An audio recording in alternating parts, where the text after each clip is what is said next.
మాది పేరేచర్ల అండి. వ్యవసాయం చేస్తుంటాం. ఇక్కడికి వచ్చి ఇలా ఈ నాగార్జున సాగర్ నుంచి కాలువల మీద కూడా పిచ్చి మొక్కలు విరిగిపోయి ఒక్కసారి నీళ్ళు రావాలన్నా కూడా రావట్లేదు. చాలా రైతులు ఇబ్బంది పడుతున్నారు. అదిగాక సాగర్ డ్యాములో నీళ్ళు లేక అరాకొరాగా వచ్చినాయి. పంటలు కూడా అధ్వానంగా ఉన్నాయి. అన్నిట్లో రేటు కూడా సగానికి సగం దిగజారిపోయింది. ఇక్కడ జగనన్న కాలనీలో కూడా 400 ఎకరం కాలనీ వేశారు.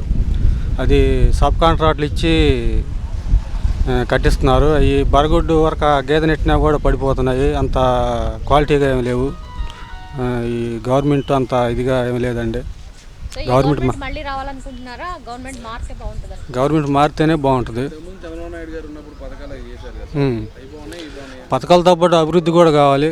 ఈ పథకాలు ఒకటే అయితే కుదరదు.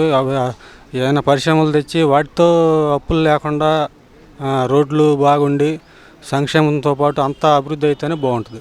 శ్రవణ్ కుమార్ గారికి వేయాలనుకుంటున్నాం. గవర్నమెంట్ మారాలి. అది టీడీపీ గవర్నమెంట్ వస్తే సంక్షేమంతో పాటు అభివృద్ధి కూడా బాగుంటుంది. వాటితో పాటు సంక్షేమం కూడా బాగుంటుంది. డెవలప్మెంట్ వచ్చేసి రోడ్లు బాగుండాలి. రోడ్లతో పాటు పోలవరం ప్రాజెక్టు బాగుండాలి.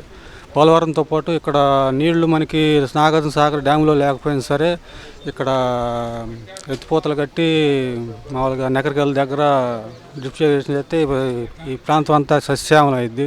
చాలా బాగుంటుంది. చంద్రబాబు నాయుడు గారు అయితే అభివృద్ధితో పాటు సంక్షేమంతో పాటు అన్నీ బాగుంటాయి.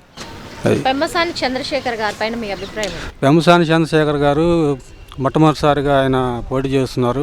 ఆయన మీద ఎవరైనా పోటీ చేయాలన్నా కూడా భయపడుతున్నారు. ఇప్పుడు 1-2 సార్లు ఎంపీ క్యాండిడేట్లని అభ్యర్థులను కూడా మార్చారు. అతనికి చాలా క్రేజ్ ఉంది. ఎంపీగా 1,00,000 ఓట్ల మెజార్టీతో గెలుస్తాడు.